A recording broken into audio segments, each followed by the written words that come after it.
d'accepter, de croire à la parole de Jésus. Vous savez, la foi vient de ce qu'on entend vient de la parole de Jésus-Christ. Romains 10. Et aujourd'hui, nous voulons continuer, n'est-ce pas, la série de notre enseignement sur la défense de l'espérance. La défense de l'espérance. Et le titre, ou le sujet de ce soir, c'est associer les bienfaits à la bienveillance. Associer les bienfaits à la bienveillance. Voilà, mais quand on associe quelque chose, le verbe associer signifie réunir, mettre ensemble deux ou plusieurs choses. Et à l'occurrence, aujourd'hui, nous voulons mettre ensemble des choses. Donc, des situations, des choses, des dispositions qui vont être ensemble pour l'avancement de ta vie. C'est ça l'objectif de cet enseignement, pour que tu continues à espérer et tu continues à voir le bien-être dans ta vie. Alléluia. Voilà. Donc, la vie mérite d'être vécue. Ça veut dire quoi? Ça veut dire qu'il faut vivre avec le bonheur. Il faut que tu sois heureux ou bien heureuse dans ta vie. Donc, le bonheur, c'est recevoir dans ton cœur des bonnes nouvelles qui donnent la satisfaction, n'est-ce pas, dans ton cœur de vivre. Par exemple, donc, si tu te vois sur le miroir que tu es bien fait, tu glorifies l'Éternel. Si tu t'habilles, tu te sens bien dans ta peau, par rapport, n'est-ce pas, au poids, n'est-ce pas, de ton corps, par rapport au bien-être de ta vie, par rapport à la communauté, par rapport à ta situation, que tu sois célibataire, marié, que tu aies des enfants ou pas, que tu aies du travail ou pas, mais ne serait-ce que le souffle de vie, et tu remercies l'Éternel. Alléluia. Aujourd'hui, il y a combien de gens? Il y a beaucoup, n'est-ce pas, qui ont perdu leurs âmes, leur dernier souffle. Beaucoup de gens, n'est-ce pas, qui sont aujourd'hui enterrés. Voilà. Toi et moi, nous sommes en vie. Et si tu suis ces messages sur les images, donc glorifie aussi l'Éternel des armées, parce que c'est lui qui nous a fait grâce de vivre encore aujourd'hui. Alléluia. Voilà, je disais, associer les bienfaits à la bienveillance. Donc, les bienfaits, bien aimés, c'est quelque chose de très important dans la vie des chrétiens. Les bienfaits, ça veut dire quoi? Ça signifie les services rendus à quelqu'un. Un bienfait, c'est un service rendu à quelqu'un. C'est aussi une action de faire du bien à quelqu'un qu'on le connaît ou pas. Donc c'est ça, bien aimé. Donc tu dois faire une action pour servir quelqu'un. Et nous savons que le Seigneur Jésus lui-même, il est l'exemple en tout.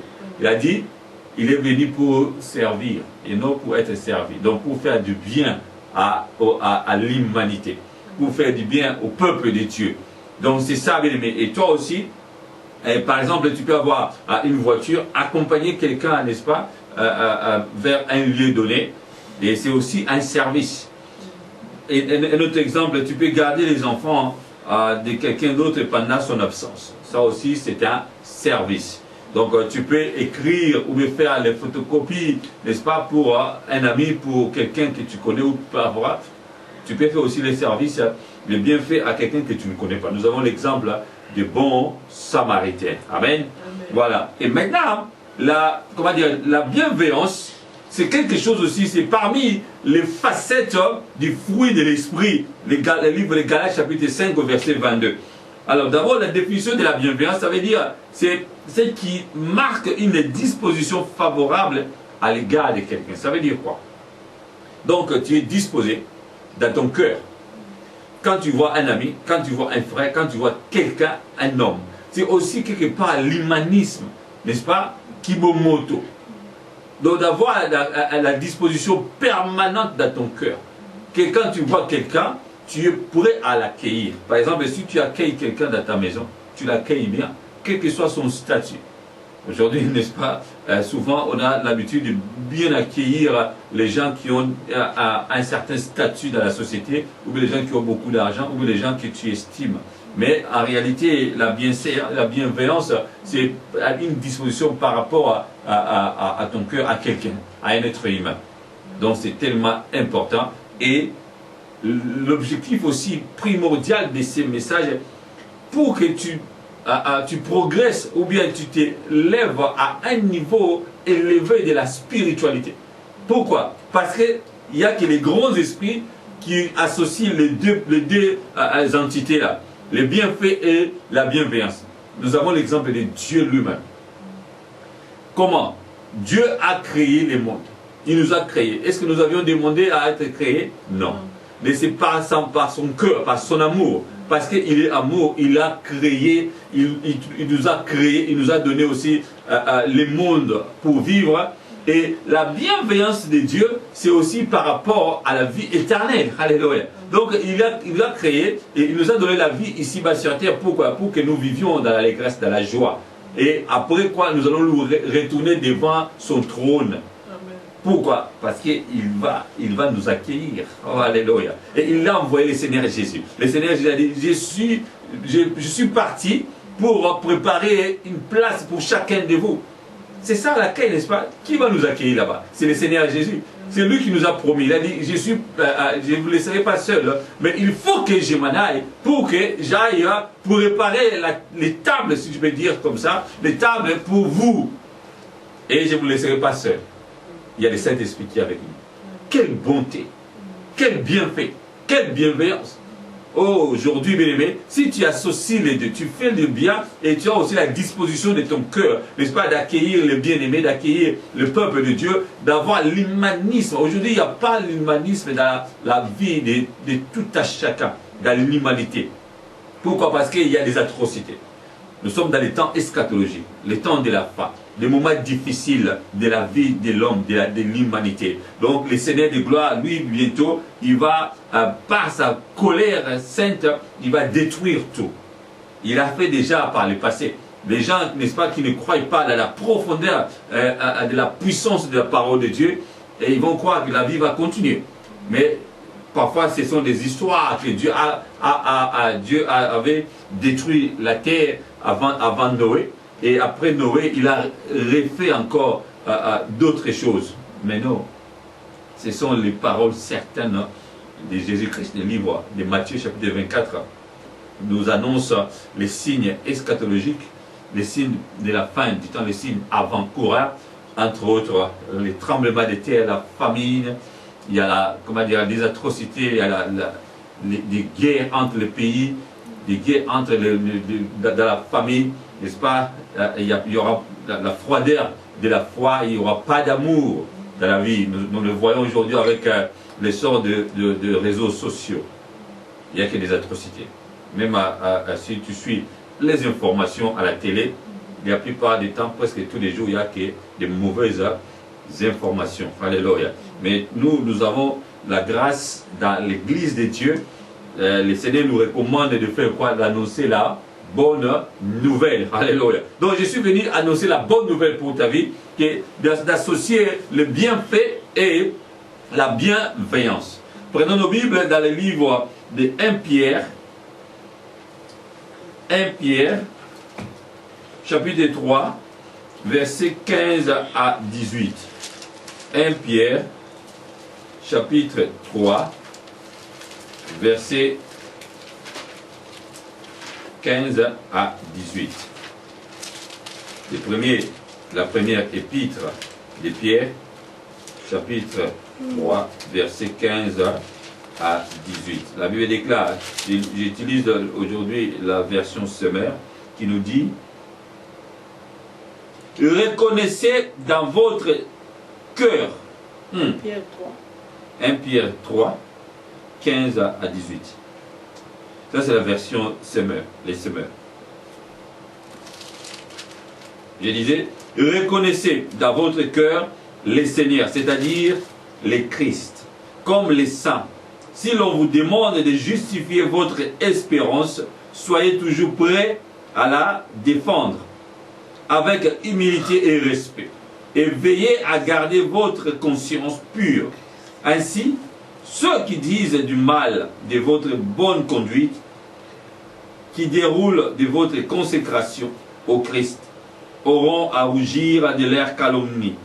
Car il vaut mieux souffrir en faisant le bien, si telle est la volonté de Dieu, qu'en faisant le mal. Au verset 18.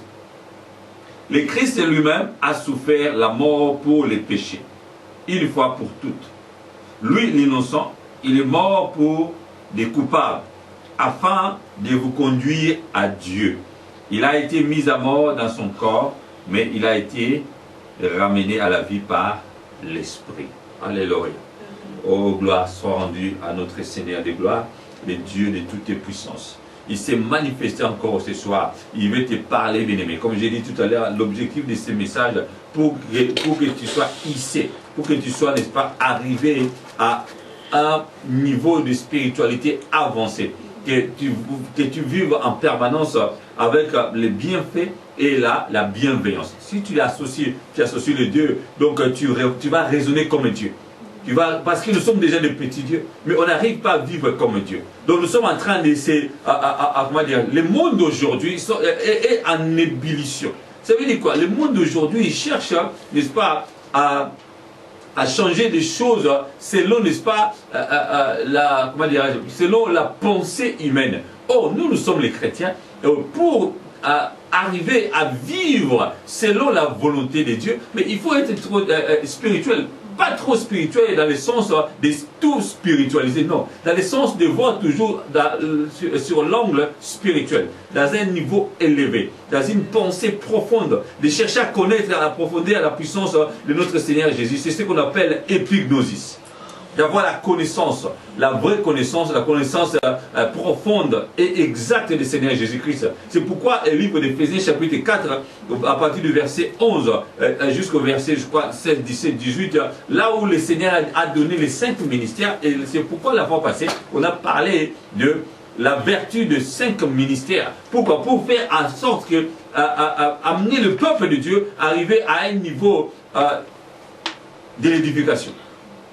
L'édification, ça veut dire enlever ce qui bloque et faire voir à la personne la clarté de la vie. Alléluia. Donc, quelqu'un qui est édifié, quelqu'un qui voit la clarté, quelqu'un qui est édifié, quelqu'un qui a reçu quelque chose de plus dans la connaissance de sa vie, dans la connaissance du Seigneur Jésus. C'est ça, bien-aimé, aujourd'hui, le Seigneur de gloire, il a besoin que l'Église continue à enseigner la doctrine. Ce qu'on appelle didaskaia. Oh, gloire soit rendue à notre Seigneur de gloire. C'est la puissance de la doctrine de Christ dont nous avons besoin dans l'Église. On a besoin de la délivrance, on a besoin de la prospérité, on a besoin, n'est-ce pas, de nous montrer comment faire dans notre vivre heureux ou bien heureuse dans notre mariage. On a besoin, n'est-ce pas, de chercher du travail. Mais ce qui est par-dessus tout, de connaître la parole de Dieu. Parce qu'elle avait dit, tout passera, mais la parole de Dieu ne passera jamais.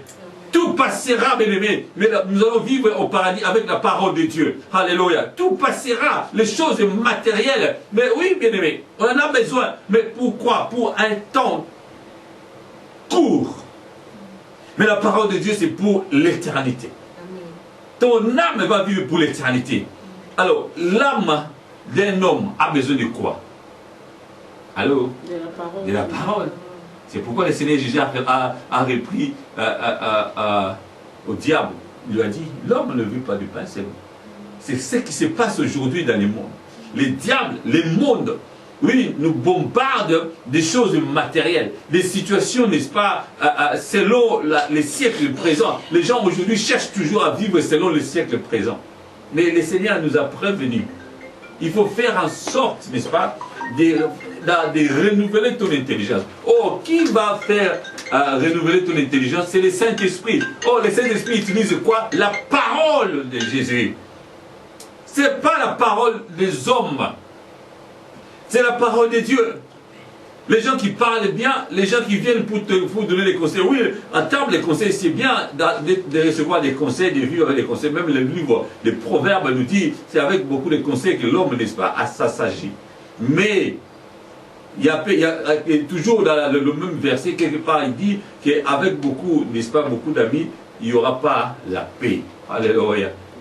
Gloire soit rendue à notre Seigneur de gloire. Alors, c'est pourquoi, si nous revenons dans l'Écriture, 1 Pierre, chapitre 3, verset 15 à 18, notre frère Pierre, il nous a dit, reconnaissez, ça c'est la version Semer, reconnaissez, Maman Fioza, la version, quelle version lui c'est bon. C'est la même version avec Maman Ida. Oui, ok, Maman Ida, tu peux lire ça s'il te plaît.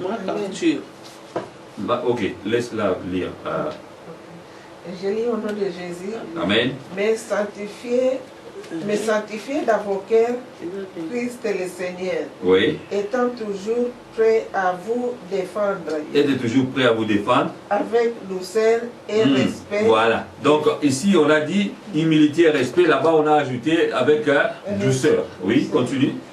Douceur et respect devant quiconque vous demande raison de l'espérance qui est en vous. L'espérance qui est en vous.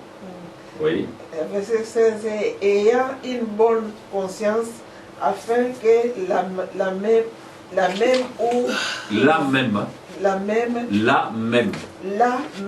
oui.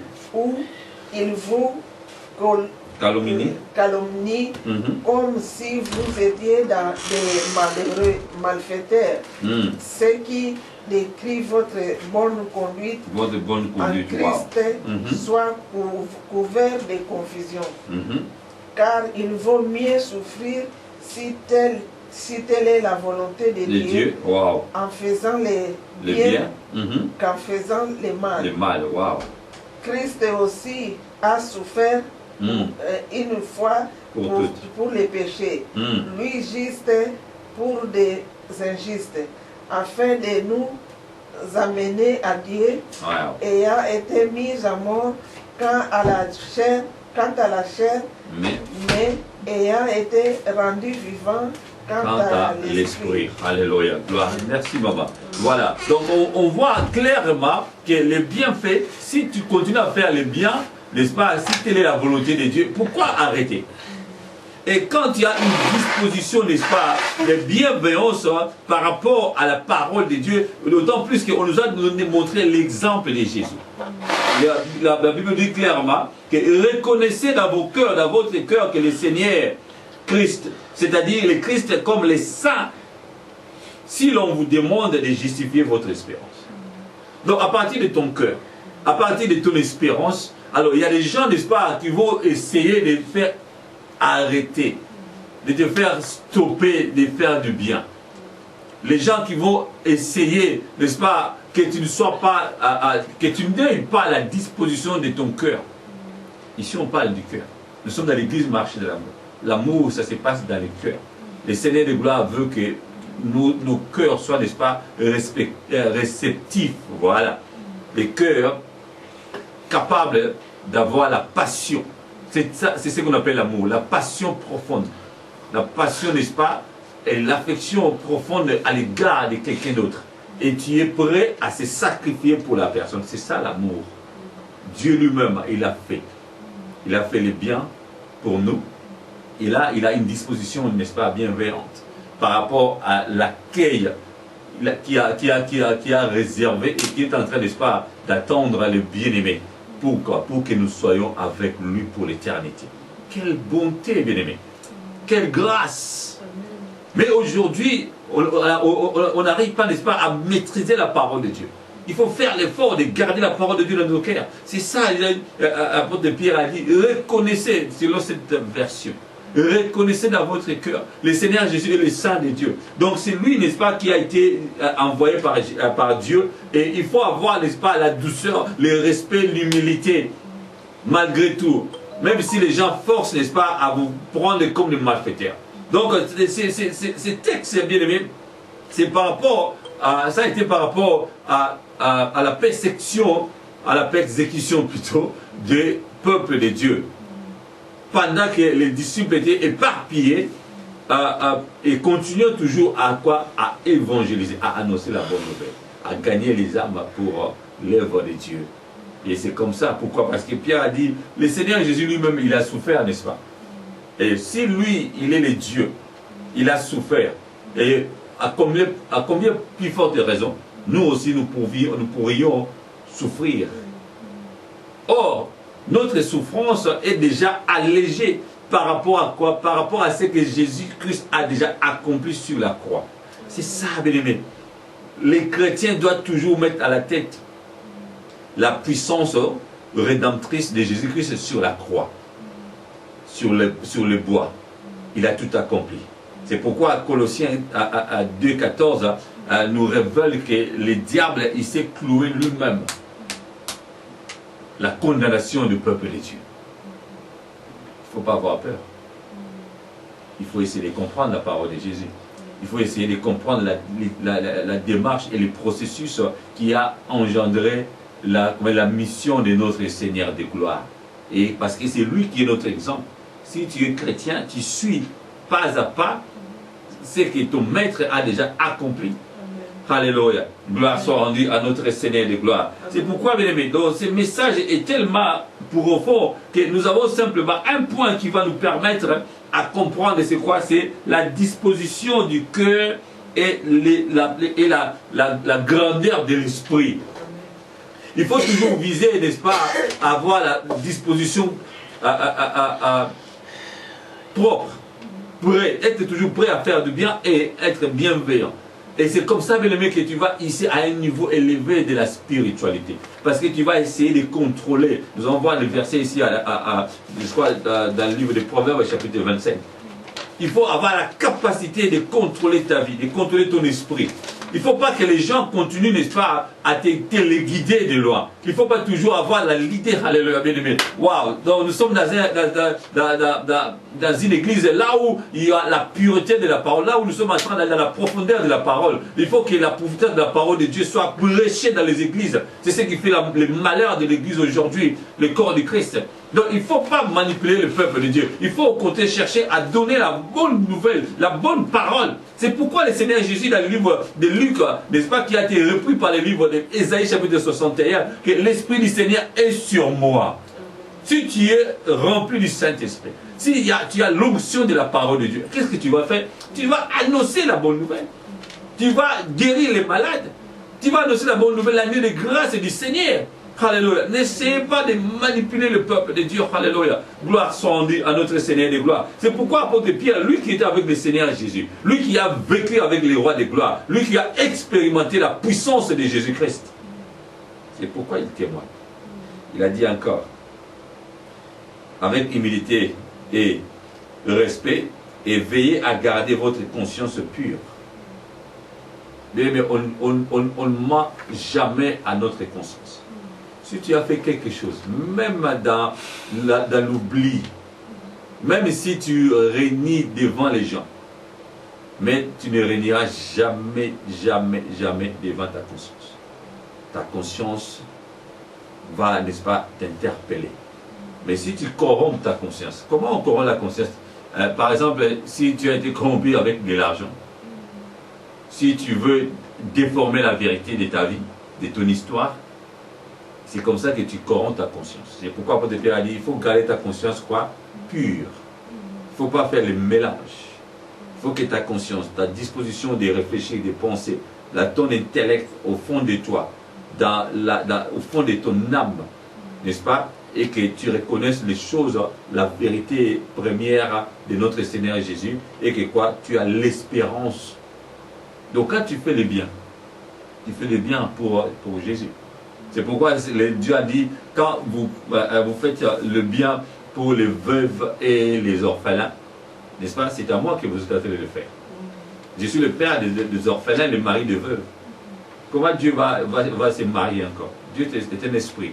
Donc c'est une disposition, ce qu'on appelle anthropomorphisme. Alléluia. Donc l'image, on a associé l'image divine par rapport à la morphologie humaine. Donc c'est comme ça, bien aimé, que Dieu veut nous faire comprendre. Mais au travers de Jésus. C'est pourquoi Jésus a pris les corps humains pour nous démontrer qu'il peut souffrir. Il a souffert. Il a pris les péchés. C'est pourquoi la Bible nous dit, il dit, car il vaut mieux souffrir en faisant le bien, si telle est la volonté de Dieu, qu'en faisant le mal. Donc c'est ça, bien aimé. Alors Pierre a dit, si on vous harcèle, si on vous force, c'est comme ça que ça va devenir dans les derniers temps. On va forcer les gens à renier la présence de Jésus. Si Jésus, comme maman Ida a témoigné hier, lundi, ouais, avant-hier, que je suis un témoignage, que le Seigneur Jésus a fait des choses dans ma vie. Alors toi aussi, si tu viens dans l'église marcher de l'amour, le Seigneur de gloire va faire aussi des biens. Donc ce n'est pas l'église qui va faire des biens, c'est le Seigneur Jésus qui va faire les biens. Alléluia. Donc c'est comme ça qu'il va témoigner. Mais on verra là dehors, on verra les gens ne seront pas contents par rapport à ça. On voit aujourd'hui, n'est-ce pas, par exemple, il y a une Pakistanaise qui avait proclamé la gloire du Seigneur Jésus dans son pays et on lui a accusé, n'est-ce pas, de la profanation. On a même risqué de la pendre. Mais gloire à Dieu, elle a été acquittée. Donc c'est ça. C'est pourquoi j'ai dit la fois passée, il faut vivre avec, n'est-ce pas, ou témoigner, c'est comment encore c'est toi qui connais ça. Il faut témoigner ta foi dans le monde, c'est qu'il y est. Voilà. Il faut vivre avec ta foi. Il ne faut pas cacher. Parce que tu es chrétien, tu es chrétienne. Il faut le dire dans ton travail, dans ton entourage. Si bien que dans ta famille aussi, bien aimé, dans ta famille, il n'y aura pas tout le monde qui sera chrétien. Donc c'est ça, si tu fais le travail d'évangéliser ta famille, les membres de ta famille, oui, d'abord c'est bien. S'il y a les gens qui vont se convertir, gloire à Dieu. Donc c'est ça, il ne faut pas voir les soucis, il faut que comme tu es pasteur, ou comme tu vas à l'église, il faut que tous les membres de ta famille aillent aussi dans l'église. Tu fais ton œuvre, tu fais ton travail, et tu laisses aussi la part du Saint-Esprit, n'est-ce pas, de se manifester dans la vie, dans le cœur de son peuple. Alléluia. Voilà. Et au verset 18, la Bible dit, le Christ lui-même a souffert la mort pour les péchés, et une fois pour toutes, lui, l'innocent, il est mort pour des coupables, afin de vous conduire à Dieu. Alléluia. Voilà. Alors quand on fait du bien, c'est pourquoi, comme le Seigneur Jésus, pour conduire le peuple qui a été enlevé de la présence de Dieu vers le Seigneur de gloire, pour les faire retourner vers le roi de gloire. Mais c'est pourquoi quand tu fais du bien, il ne faut pas se fier, n'est-ce pas, aux gens de ce monde. Il ne faut pas arrêter de faire du bien. Parce que le Seigneur de gloire, il t'encourage aujourd'hui. C'est pourquoi si nous allons dans les livres des Actes des Apôtres, chapitre 10, au verset 38,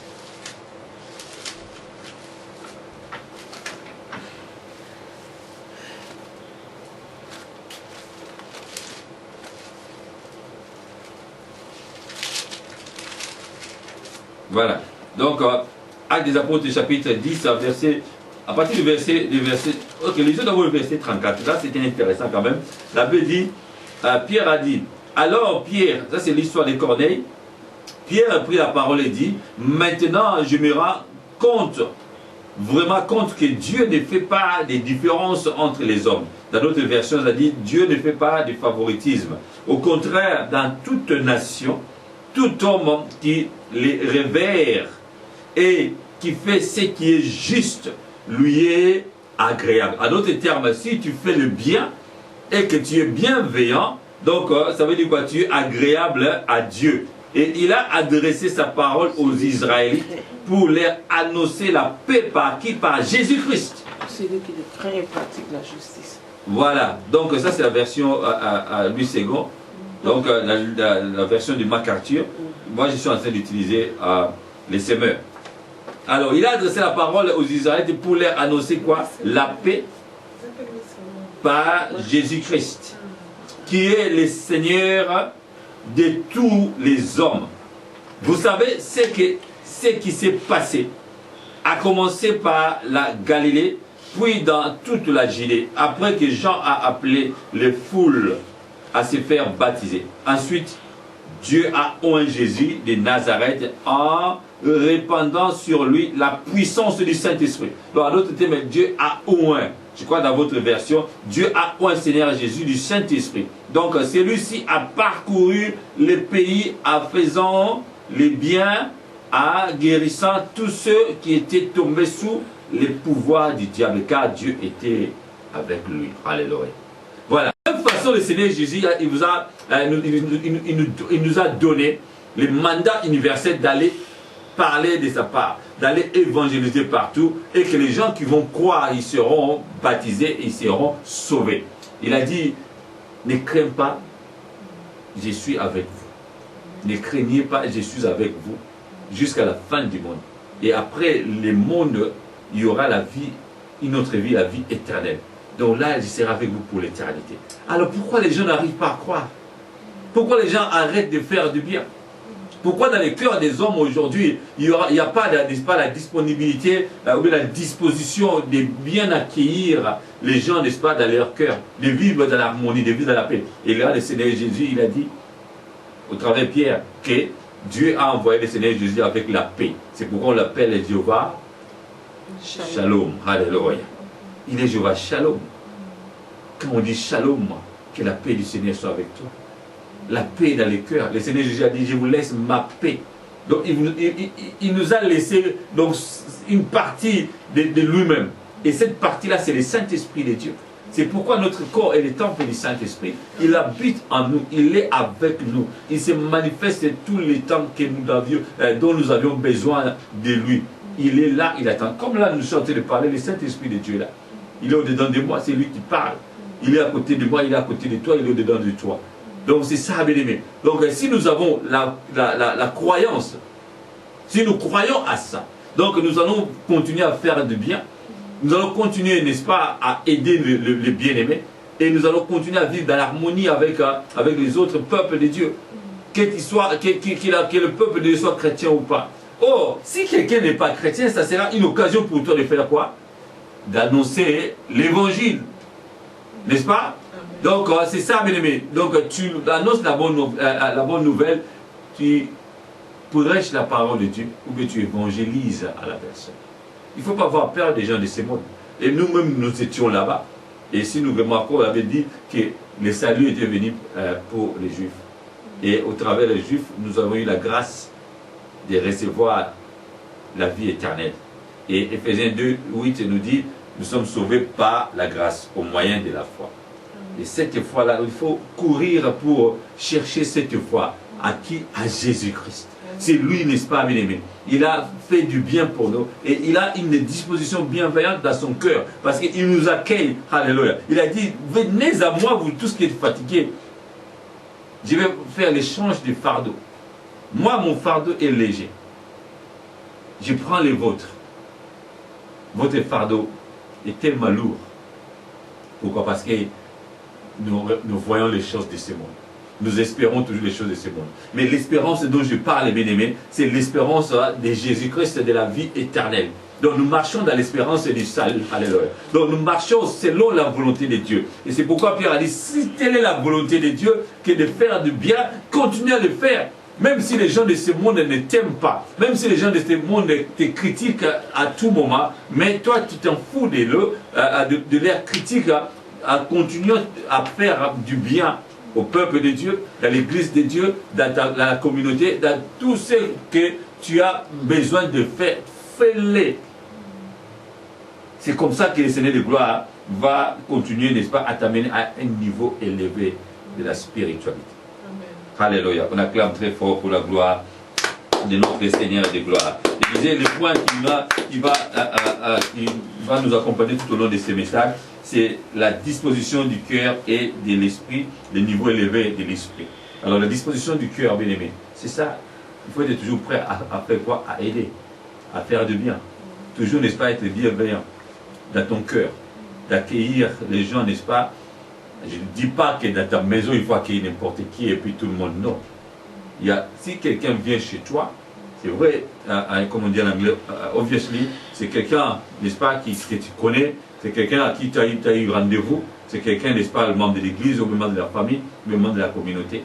C'est ça la disposition d'accueillir quelqu'un chez toi. Voilà. Et dans ton cœur aussi. Aujourd'hui, on a, n'est-ce pas, on dit souvent, oui, quand on voit quelqu'un, on dit, bah oui, je suis content de te voir, en tout cas, ça me fait du bien de te voir. Mais en réalité, dans ton cœur, peut-être ce n'est pas le cas. Et c'est ce que je suis en train de dire pour que nous ayons cette disposition dans notre cœur. Quand tu vois ton frère, quand tu vois un homme, quand tu vois quelqu'un, un peuple de Dieu, un voisin, un frère, dis, je suis content de te voir. Et que le Seigneur va voir le cœur. que c'est vraiment, c'est la vérité que tu es content, n'est-ce pas, ou contente de voir la personne. Et s'il faut prier pour la personne, tu peux prier pour la personne. C'est comme ça, bien aimé, que nous allons changer la façon de voir les choses dans ce monde. Nous allons vivre, n'est-ce pas, différemment dans ce monde, parce que nous sommes les citoyens du ciel. Nous ne sommes pas de ce monde. Nous vivons dans ce monde, mais nous ne sommes pas de ce monde. Donc nous sommes là pour éclairer le monde, nous sommes là pour aider les gens, n'est-ce pas, qui sont faibles, nous sommes là pour accompagner, n'est-ce pas, les bien-aimés avec qui nous sommes en train d'espérer à la même foi. C'est pourquoi les apôtres, c'est pourquoi les prophètes ont fait, par la grâce de Dieu, de nous encourager à continuer à espérer en Jésus-Christ. C'est ça, n'est-ce pas, l'espérance de la gloire, c'est ça l'espérance du salut. C'est pourquoi le livre des Proverbes, prenez le livre des Proverbes chapitre 25, Proverbes chapitre 25, à partir du verset 25 à 28. Le livre des Proverbes, chapitre 25,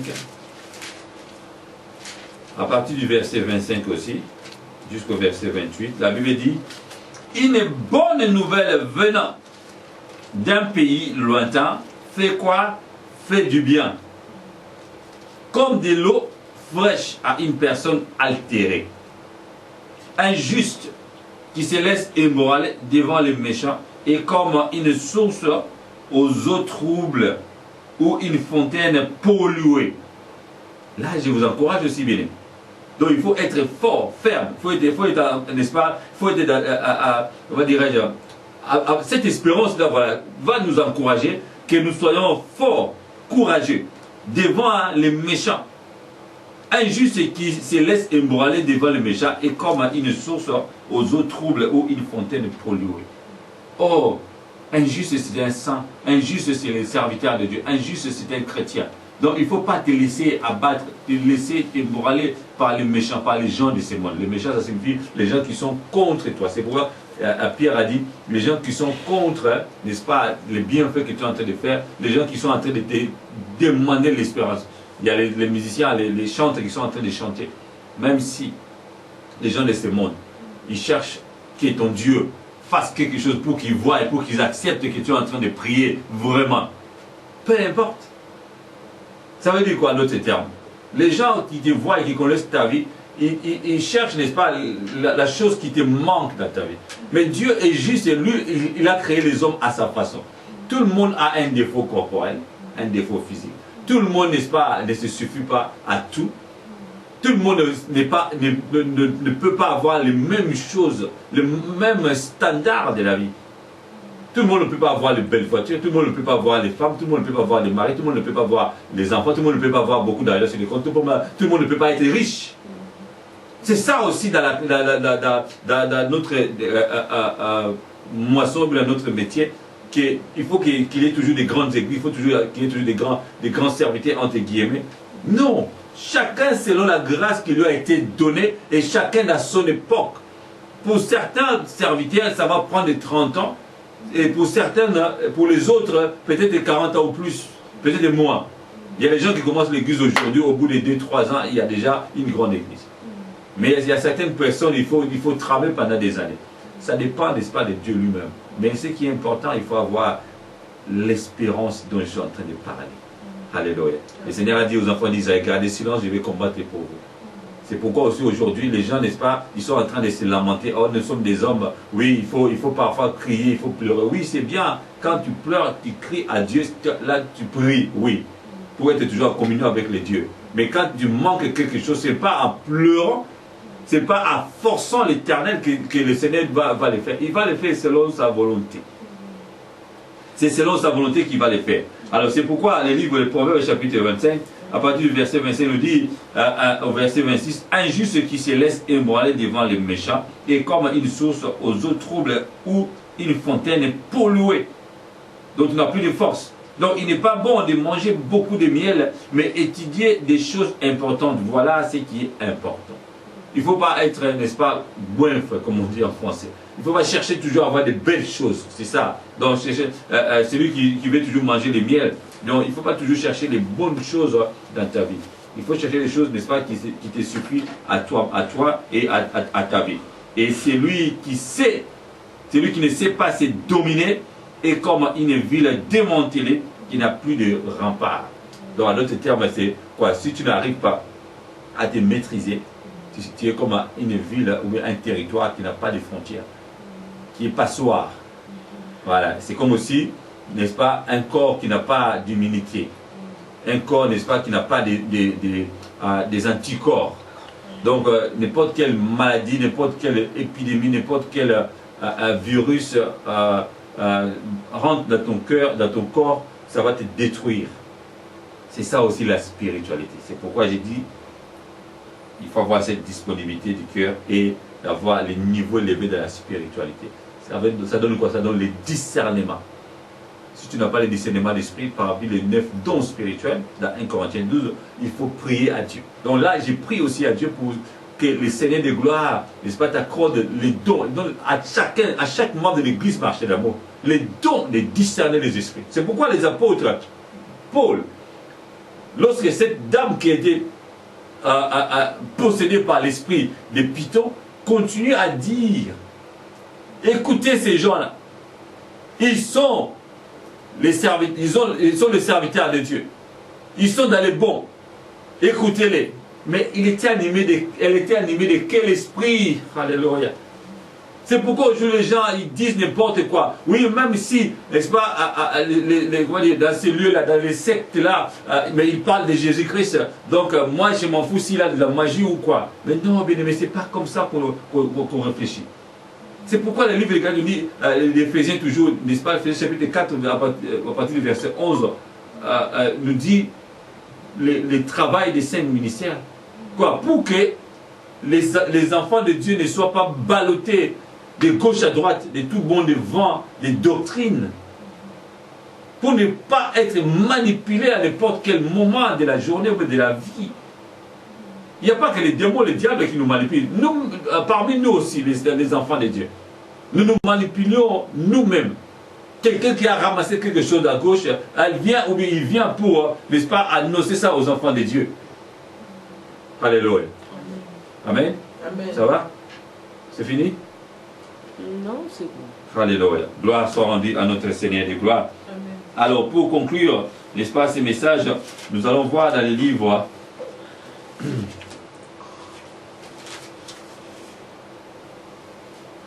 des chroniques. Non, allez dans le livre d'Esdras. C'est rare qu'on lit les livres d'Esdras. Esdras, l'Ancien Testament. Le livre d'Esdras. Esdras, chapitre. Esdras, après, je crois, des chroniques. Esdras, chapitre 7, versets 27 à 28.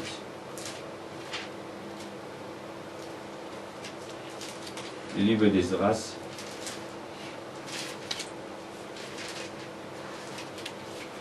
Chapitre 7, c'est l'Ancien Testament après les chroniques. Exode chapitre 7, versets 27 à 28.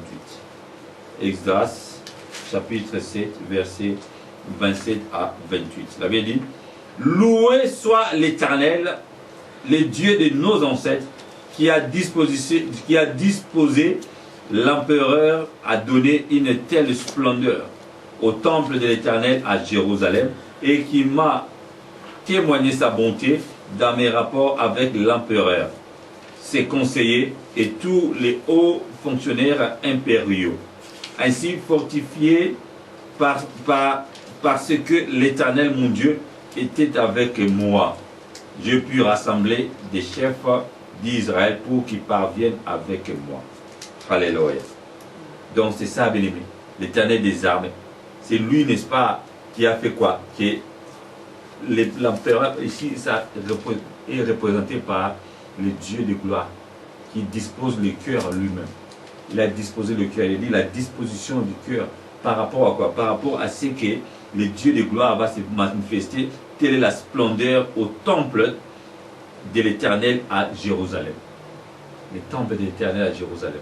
Là, c'était dans les temps d'Esdras. Et aujourd'hui, ici, nous sommes en train de typifier cette image dans l'église de Dieu aujourd'hui. Donc, c'est l'église de Dieu, le temple de Jérusalem. Et aujourd'hui, bien aimé, c'est le cœur. Que ton cœur soit disposé à recevoir le bien-aimé.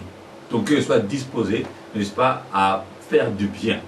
Et c'est Dieu Tout-Puissant lui-même qui l'a fait, au travers de la puissance du Saint-Esprit de Dieu. Quand on parle du temple, ça symbolise l'Église. Quand on parle de Jérusalem, ça symbolise là où il y a la sainteté de Dieu. Alléluia. La puissance de Dieu va se manifester aujourd'hui dans ta vie. Il va agir. Pourquoi? Pour que le Dieu de gloire, lui aussi, n'est-ce pas, soit avec toi et la puissance de Dieu se manifeste dans ta vie. Dieu ne te laissera pas seul. Il ne te laissera pas, n'est-ce pas, sans rien. Aujourd'hui, le Seigneur de gloire, il veut que tu continues à faire du bien et à continuer à associer le bien avec la bienveillance. Avoir la disposition de ton cœur et que ton cœur soit calme, bien-aimé. Il y a, n'est-ce pas, il y a le plaisir à donner que de recevoir. Et quand tu donnes, ne regrette pas. Quand tu accueilles quelqu'un, n'est-ce pas, souvent quand on accueille quelqu'un, on fait à manger. Ok, donnez notre exemple. L'exemple des fêtes. À l'occasion de nos anniversaires, à l'occasion peut-être d'un diplôme d'université, à l'occasion, n'est-ce pas, des mariages. Est-ce que quand on fait à manger, on invite les invités, on dépense de l'argent, n'est-ce pas? Est-ce qu'on les demande cet argent en échange? Non. Quand tu fais une fête, tu es content, n'est-ce pas, de dépenser cet argent. Les gens aujourd'hui, ils font des fêtes, des mariages, des anniversaires, ils dépensent de 3 000 à 4 000 livres, voire même plus. Pourquoi? Pour leur plaisir. N'est-ce pas? Alors pourquoi pas dans l'œuvre de Dieu? Pourquoi pas pour quelqu'un qui est pauvre? Pourquoi pas, n'est-ce pas, pour quelqu'un, n'est-ce pas, un voisin qui n'a rien? Un pauvre, un orphelin ou bien une veuve. Si tu peux le faire, tu le fais pour Dieu. Alléluia. Que Dieu vous bénisse. On acclame très fort pour la gloire de notre Seigneur de gloire.